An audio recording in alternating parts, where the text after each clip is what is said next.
Assalamualaikum warahmatullahi wabarakatuh. Kembali bertemu lagi dengan saya, Iwan Subhanawan, dalam pembahasan kiat dan strategi Jitu lulus ujian sertifikasi pengadaan barang dan jasa pemerintah. Sebagai pengantar, eh, kami petik sebuah hal-hal yang sangat bermanfaat bagi kita semua dengan mengucapkan Bismillahirrahmanirrahim. Sebuah pekerjaan apapun itu adalah amanah yang harus ditunaikan dengan penuh tanggung jawab. Menjadi yang terbaik di bidang masing-masing adalah tuntutan profesionalisme yang tidak hanya berdampak langsung pada pegawai yang bersangkutan, tapi pada institusi di mana kita bekerja. Setiap pegawai siap menjaga amanah karena hembusan napas tauhid mensyaratkan kepada kita untuk hadir sebagai sosok yang senantiasa menebar manfaat secara luas, karena sebaik-baiknya manusia adalah yang memberikan manfaat. Semoga Allah Subhanahu wa Ta'ala, apa ya kata hari ini, mendapat perlindungannya. Amin ya Rabbal 'Alamin. Baik, lanjut kepada substansi materi. Untuk masuk ke dalam ujian Barjas, untuk menghadapi ujian itu kita harus mengenal betul dulu apa itu yang dimaksud dengan pengadaan barang dan jasa pemerintah. Pengadaan barang dan jasa merupakan kegiatan pemenuhan kebutuhan pemerintah, baik berupa barang maupun jasa, yang pembiayaannya bersumber dari APBD atau APBN dengan tahapan-tahapan yang sudah diatur berdasarkan peraturan perundang-undangan. Dengan adanya berbagai tahapan prosedur dimaksud, maka yang terpenting adalah prinsipnya dia harus memenuhi value for money. Di belakang saya ada tulisan value for money.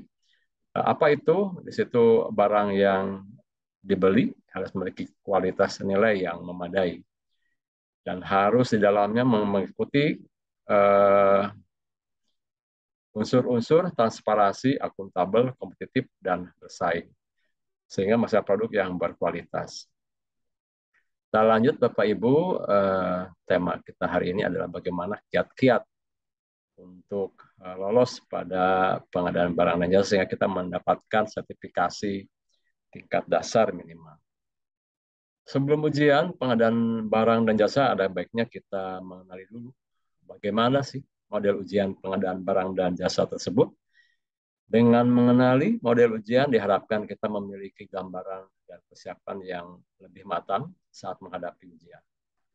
Sebelum mengikuti ujian, peserta akan mengikuti diklat pengadaan barang jasa. Kalau sekarang sudah ada juga yang sifatnya daring gitu ya, nanti hybrid seperti itu. Umumnya berlangsung 3 hari efektif. Kemudian di hari keempatnya langsung menghadapi ujian. Nah, selama belajar 3 hari itu, pada saat pendampingan, kita didampingi oleh narasumber yang tentu saja memiliki kompetensi yang memadai untuk memberikan pencerahan kepada kita semua bagaimana uh, perpres tentang PBJ itu bisa kita pahami. Untuk itu, selama 3 hari ini jangan sungkan, manfaatkan secara betul dan banyak bertanya kepada trainer, jangan sungkan-sungkan apa-apa yang belum dipahami terkait istilah atau memang yang hal-hal yang baru Bapak Ibu kenal, sehingga kita memiliki kesempatan yang banyak di posisi trainer ini. Manfaatkan sebesar-besarnya karena saya meyakini ketika Anda sungguh-sungguh semuanya, maka jaminan lulusnya itu ada di tangan Bapak Ibu sendiri. Selanjutnya saya akan sampaikan, nah ini pada saat ujian, tentu saja kita berhadapan dengan sebuah komputer ya, dan itu sistemnya melalui komputer assisted test atau CAT. Dengan CAT ini ujian sudah terprogram dengan rapi sehingga hasilnya akan langsung terlihat. Begitu Bapak sudah berakhir ujiannya, maka nilai langsung terpampang di hadapan kita. Apakah kita lulus? Yes. atau no. Nah, di sini lumayan Bapak Ibu. Nah, bagi yang pernah mengikuti ujian sertifikasi tingkat dasar, pasti sudah terbiasa dengan model-model ujian seperti ini. Ujian akan berlangsung selama 2 jam penuh tanpa berhenti. Dari pengalaman saya waktu itu sangat cukup sepertinya untuk mengerjakan seluruh soal ujian. Bahkan juga cukup untuk mengecek kembali jawaban-jawaban yang sudah kita isi sejak awal hingga akhir pelaksanaan ujian. Nah, kita ingin mengenal dulu nih, ada sekitar 90 butir soal dengan beberapa jenis soal untuk penilaian. Maka poin akan bertambah bila benar dan bila salah ataupun kosong tidak akan mengurangi jumlah poin Bapak Ibu. Jenis yang pertama adalah mode pilihan benar dan salah. Dengan jumlah 25 soal, bila benar, Bapak akan mendapatkan nilai 2 poin. Kemudian jenis yang kedua, itu Bapak akan menemukan uh, pilihan berganda dengan total 55 soal. Bila benar, Bapak Ibu akan mendapatkan 3 poin. Selanjutnya yang ketiga, jenis yang ketiga adalah pilihan dengan tipe kasuistik dan memiliki nilai 4 poin.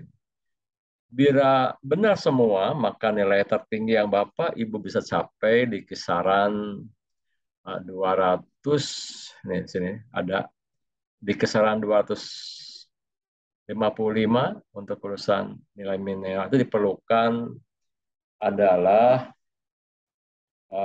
cukup di angka 167 saja Bapak Ibu sudah bisa lolos dan berhak mendapatkan sertifikasi tingkat dasar. Nah, ujian pun sampai saat ini masih bersifat open book, jadi Bapak Ibu bisa boleh buka buku-buku, buku perpres, buku modul, kemudian Bapak juga boleh membuat ringkasan-ringkasan yang Bapak Ibu pahami yang untuk memandu. Nah, sehingga Bapak bisa menjawab dengan benar ya. Nah, bagaimana masih berpikir bahwa ujian ini sulit? Sejatinya ketika mendapatkan pendampingan dari trainer yang cukup membantu kita dalam menerjemahkan peraturan Presiden tentang PBJ, dan kemudian kita juga bisa mencatat hal-hal yang mudah kita ingat untuk hal-hal yang di pasal-pasal itu memang agak sulit kita memahaminya. Pokoknya tandain, tulis, bikin rangkuman. Bapak Ibu yang paling pasti tahu bagaimana cara membaca, cara melihat soal dengan cara membaca juga panduan-panduan yang Bapak Ibu terima pada saat belajar atau diklat barang dan jasa. Lanjut Bapak Ibu, nah kenapa harus lulus ujian pengadaan barang dan jasa? Jadi kalau saya ikut diklat, apa sih manfaat dari sertifikasi barang dan jasa? Lalu kenapa harus lulus gitu ya? Nah, apa yang menjadi reward buat kita ketika sudah memiliki sertifikat barang dan jasa? Sertifikat barang dan jasa adalah Bapak Ibu berhak untuk mengurus pengadaan barang dan jasa, kemudian memperluas jenjang karir syarat menuju jabatan karena salah satu syarat menuju jabatan adalah memiliki sertifikasi barang dan jasa. Menambah ilmu dan wawasan baru, kemudian berkontribusi dalam pengadaan barang dan jasa yang profesional, atau menjadi agen PBJ yang amanah dalam melaksanakan PBJ untuk pembangunan yang berkeadilan. Kenapa harus lulus? Ya inilah kira-kira yang menjadi harapan kita untuk motivasi kita lulus mendapatkan sertifikasi barang dan jasa. Nah, pertanyaan utama nih, big question. Lulus ujian sertifikasi tingkat dasar, ahli pengadaan barang jasa, itu susah. Karena banyak yang ikut diklat, akhirnya banyak yang tidak lulus. Nah, itu ya. Jadi katanya susah. Nah, ya disinilah kita belajar kiat-kiatnya itu bagaimana susah tapi bisa. Susah tapi lulus. Nah, itu yang penting. Nggak apa-apa susah, tapi kita bisa bagaimana bersrategi agar nilai kita cukup memenuhi untuk kriteria lulus gitu. Apa penggunaan atau manfaat memiliki sertifikat tingkat dasar ahli pengadaan barang jasa bagi ASN? Lalu apa juga resikonya? Kalau kita punya sertifikat, resikonya apa sih? Kegunaannya saya akan berikan penekanan ya ketika Anda memiliki sertifikat barang dan jasa, maka karena ini sifatnya ujian sertifikat berbasis kompetensi, maka kompetensi Anda akan bertambah. Kenapa juga ini perlu? Ya, untuk menjadi pemimpin yang baik, artinya kita perlu juga mengetahui bagaimana menjadi pelaku pengembangan jasa. Nanti kita akan masuk menjadi pejabat pembuat komitmen PPK, pejabat pengadaan, anggota anggota Pokja. Nah, gitu. Ini perlu juga karena kalau tanpa itu nggak bisa menyandang predikat sebagai PPK, PP, dan anggota Pokja. Dan kemudian manfaat yang lain kegunaannya adalah karena kita diperlukan sebagai salah satu syarat juga sebagai pejabat fungsional pengelolaan pengadaan barang dan jasa pemerintah. Nah, karir sekarang itu untuk jadi struktural, eselon 4, 3, dan 2, itu tentu saja perlu memiliki wawasan tentang PBJ, sehingga kita ketika mengelola anggaran tentang pengadaan jasa bisa dengan baik melaksanakan pengadaan barang jasanya sesuai dengan aturan yang berlaku. Kemudian akan mempertahankan tambahan penghasilan katanya. Jadi TPP juga tergantung juga sertifikatnya juga ketika kita naik-naik jabatan pasti TPP-nya juga akan bertambah. Kemudian kalau mau ke fungsional aman. Nah, yang paling penting kegunaannya adalah untuk menjadi agen PBJ pembaharu yang amanah.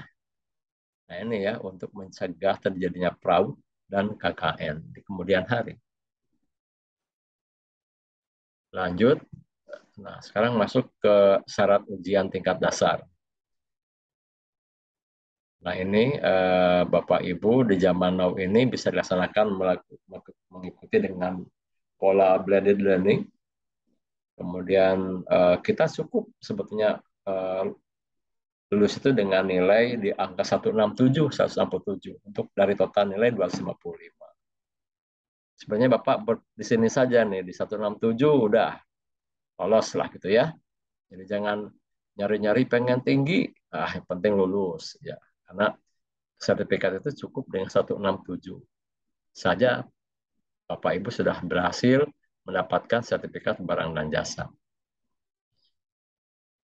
Nah, Bapak Ibu, sebelum kita membahas kegiatan strategi, mari kita bahas terlebih dahulu struktur ujian sertifikasi tingkat dasar, yaitu terdapat 25 soal dengan pilihan jawaban benar dan salah. Tadi sudah di awal sudah disampaikan, masing-masing punya nilai 2.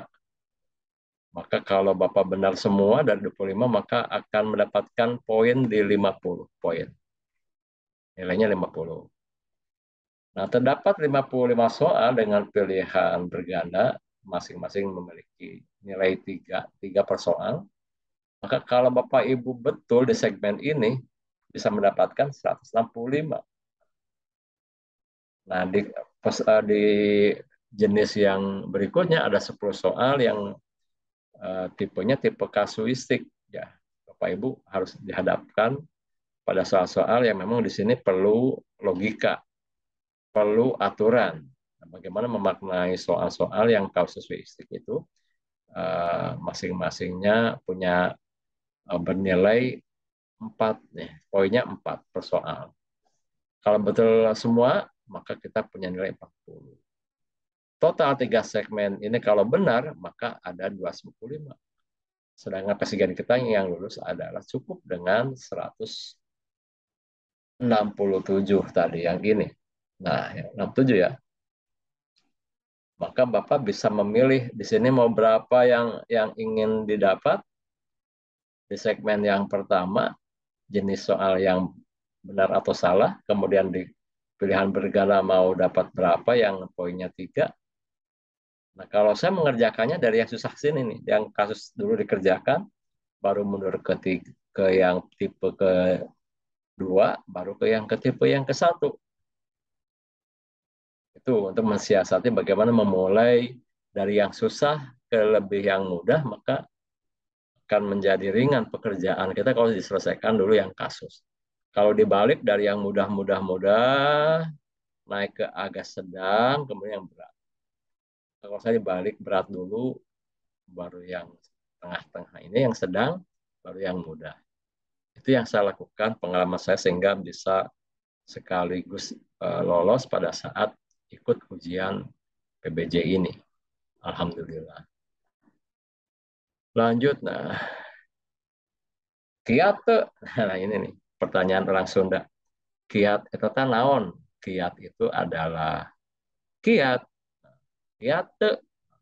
Langsung nama kiat teh kuat apa hente. Kiat itu ya tips-tips. Kalau bahasa Indonesia itu tips-tips. Kiat ya sama saja lah. Bagaimana cara kita mencapai seperti apa yang kita harapkan, Bapak Ibu. Nah, kiat lulus tentu saja yang pertama adalah kita harus memiliki niat yang kuat. Berdoa dulu dengan tulus dan ikhlas, semoga kita mendapatkan perlindungan dari Allah Subhanahu wa taala.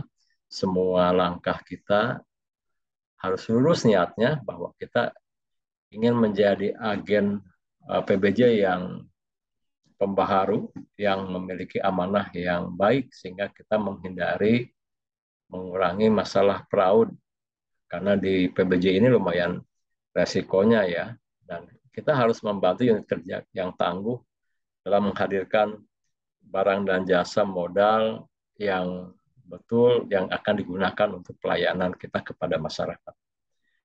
Pastikan sudah membaca seluruh pasal-pasal ayat-ayat pada Perpres 16 tahun 2018 atau Perpres yang baru, Perpres 12 tahun 2021 yang menjadi pelengkap dari atau beberapa dirubah dari 16 ke 12/21.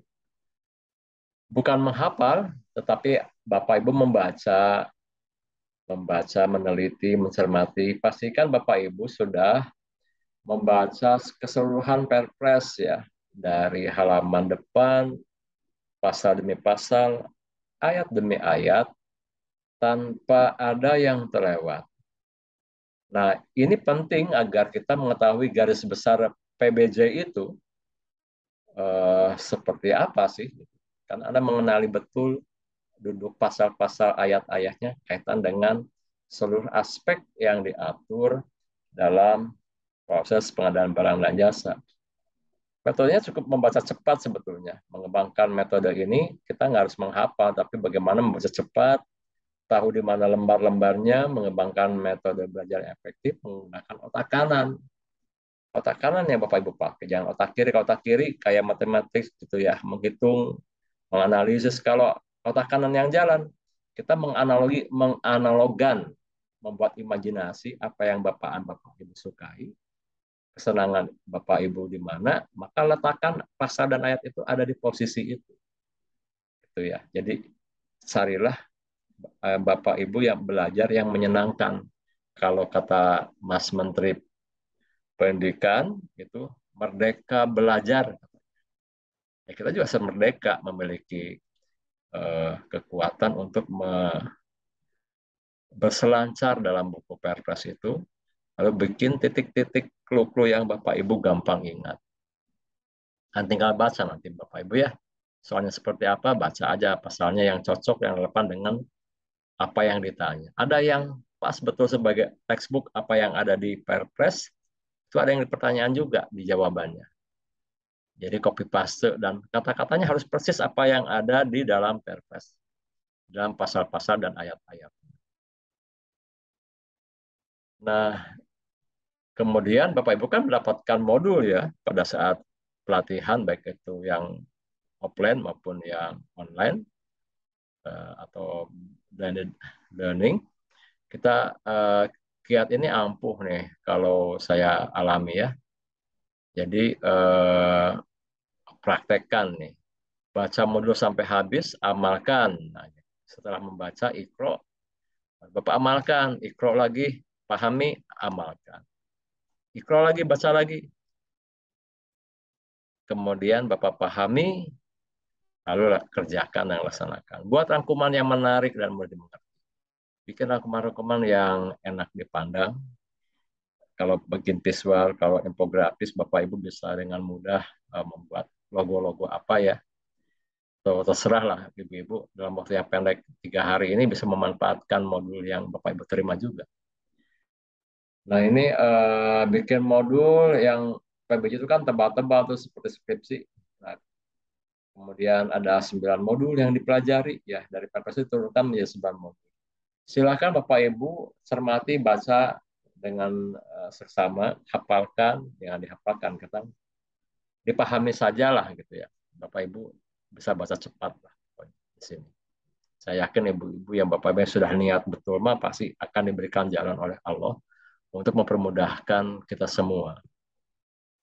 Nah, kemudian kalau pegang modul atau buku Perpres, hafalkan nih posisi halamannya di mana gitu. Biar kita langsung bisa tahu untuk soal ini dipandu oleh Perpres ayat pasal yang mana. Jadi membaca cepat.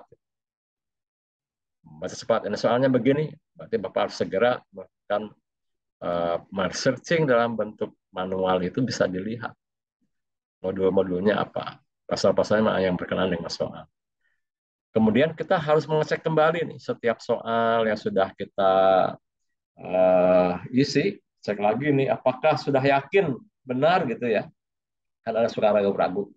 Kalau sudah yakin 100%, maka ya bisa pindah ke soal yang berikutnya.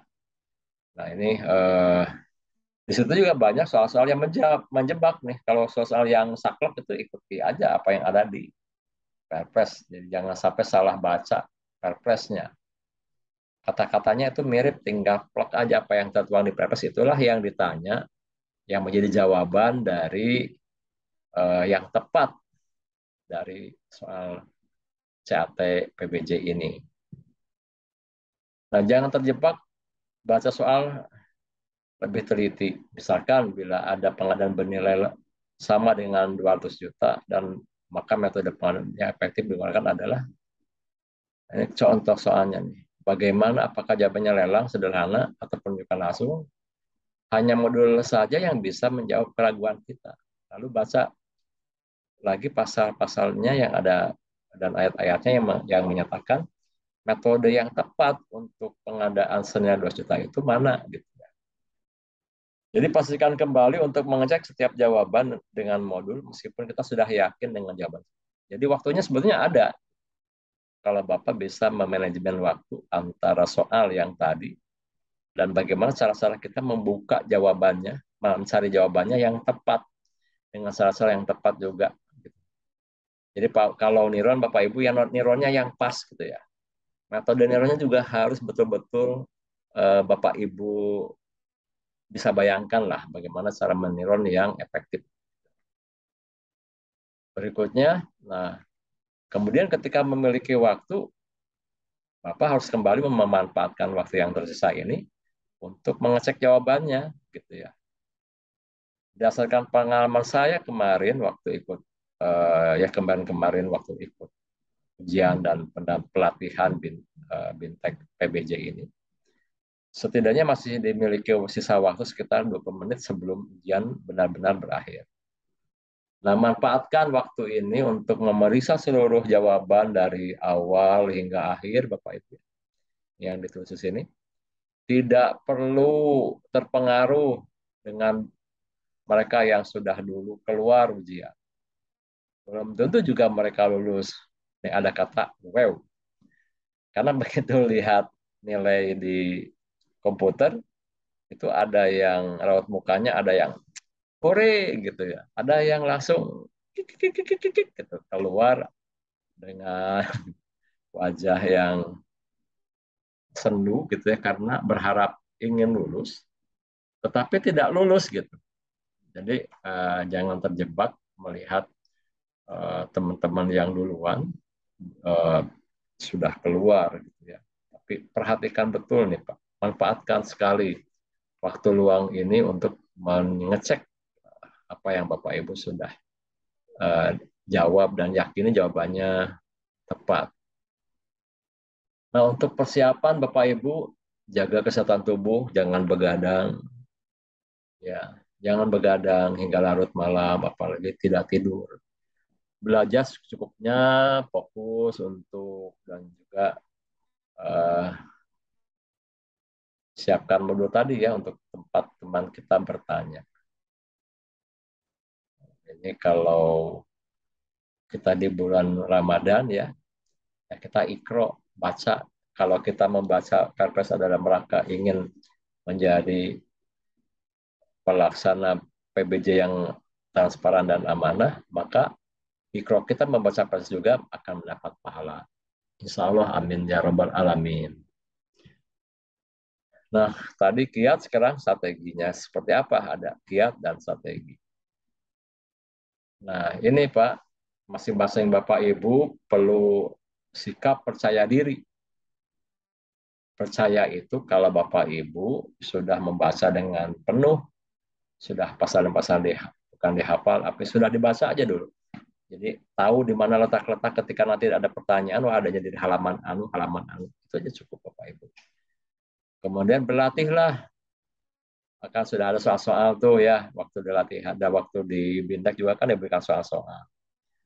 Penuhi dulu, perhatikan, latihan lagi ya, latihan, praktis akan membawa kita kepada jalan yang pas untuk menjawab dengan benar soal-soal ujian PBJ. Kuasai dengan baik tuh buku-buku yang Bapak Ibu terima. Jangan mengandalkan apa nih? Jangan mengandalkan dari lembaga saja yang melatih Bapak Ibu. Memiliki Perpres, kemudian kan Bapak Ibu bisa mengunduh PDF-nya ya, gratis gitu Bapak. Tinggal diunduh. Kalau mau di print ya print. Silahkan, ini strateginya Pak Ibu. Berikutnya strateginya apalagi nih? Kejar skor itu nggak usah total semuanya ya. Jadi kalau saya mengerjakan tadi saya sampaikan, saya bekerja yang skornya lebih tinggi gitu. Jadi karena soal yang tertinggi itu yang 10 soal yang nilainya 4, itu saya yang kerjakan dulu, baru menuju yang nilainya 3 dan nilainya 2. Jadi caranya mundur nih. Mengerjakan jadi dari belakang. Jadi yang susah dulu kita kerjakan, baru maju ke yang sedang dan ke yang ringan. Kemudian jangan terlalu berlama-lama dengan satu soal. Apalagi itu kan CAT itu perlu juga kita melihat waktu karena dalam CAT itu muncul deadline waktunya ya, dari mulai sekian menit mundur gitu ya, bahwa Anda kurang sekian menit, tinggal sekian menit, nah itu di situ. Nah ini kalau kita nggak mental kita nggak kuat, itu kita down juga dengan lihat waktu gitu. Soal banyak yang belum dijawab, kemudian kita dihantui oleh ketakutan nilai waktunya sudah menipis sampai nanti finish dan nanti CAT-nya menyatakan sudah selesai, waktunya habis. Bapak Ibu harus tiba-tiba harus keluar aja dan nilainya akan keluar otomatis. Berikutnya, nah ini 2 kali 60 menit bukanlah kompetisi. Tujuan kita adalah lulus, bukan paling cepat di kelas. Jadi ini mah bukan balap lompat, Bapak Ibu ya. Pahela-hela, kecepat-cepat, enggak. Penting Anda bisa memenuhi manajemen waktu dengan baik, maka itulah yang mendapatkan hasil sesuai dengan harapan kita semua. Nah, apabila belum selesai dalam pada waktu 3 menit, maka boleh lakukan ini. Kalau langkahnya terpaksa nih, gitu ya, maka Bapak harus melakukan strategi untuk tembak. Main hitung kancing, kancingnya nomor berapa gitu ya. Nah, untuk soal-soal yang Bapak Ibu karena waktunya mepet tinggal tapi masih banyak yang belum dijawab, maka Bapak nembak itu kan harus fokus ya, fokus ke satu titik. Misalnya kita akan dari A, B, C, D gitu ya. Maka Bapak kan dari awal ketika soal yang dilewat itu yang nggak sempat Bapak Ibu jawab, maka pilih aja di situ. Misalnya kita ingin memilih yang C. Kalau pilihannya C atau D, ya semua soal yang Bapak lewat, yang kelewat itu pilih aja C semua atau D semua gitu. Bapak tentukan dulu mau fokus yang mana nih. Fokus ke C, ya udah C. Terus saja setiap soal yang Bapak yang belum diisi itu pilih aja C. Itu cara tembak yang fokus Pak, nembaknya satu titik C. Udah gitu.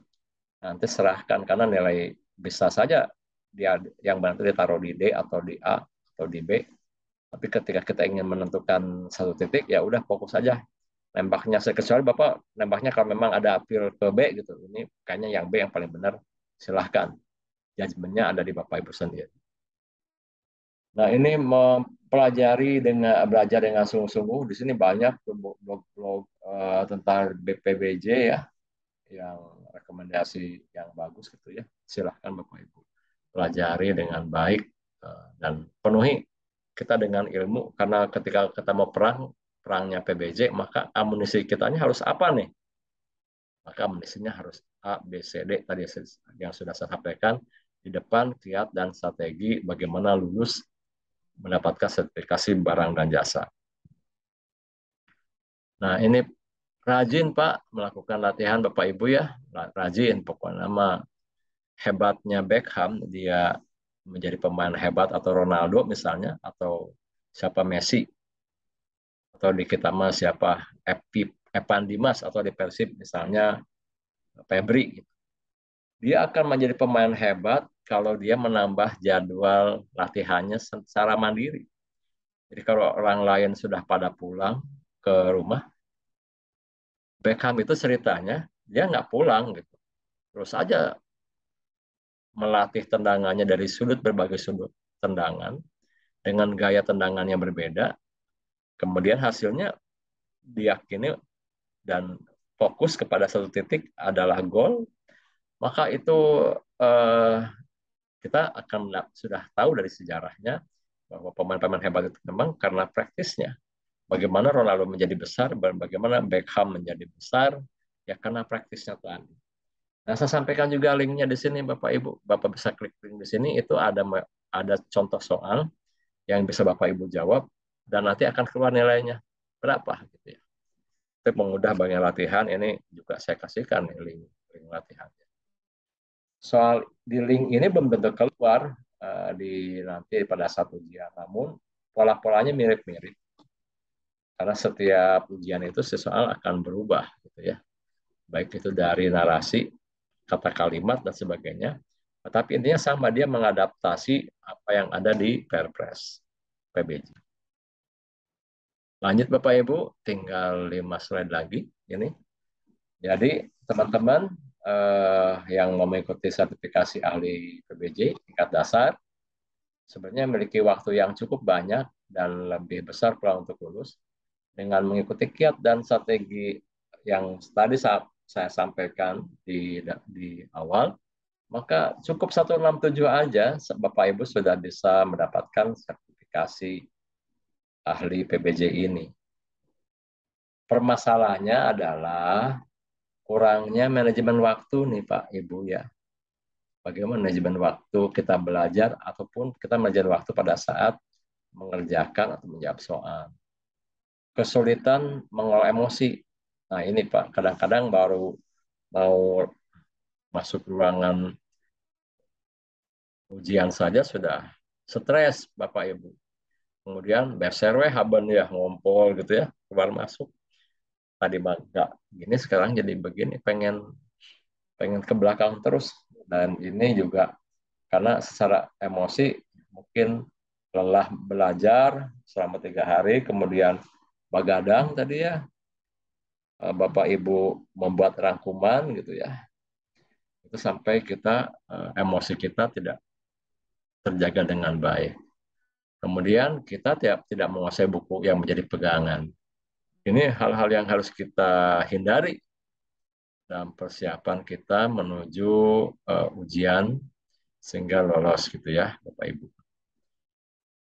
Nah itu Bapak Ibu apa yang sudah saya sampaikan mudah-mudahan menjadi bahan untuk Bapak Ibu menghadapi nanti pada saat ujian ya Bapak Ibu.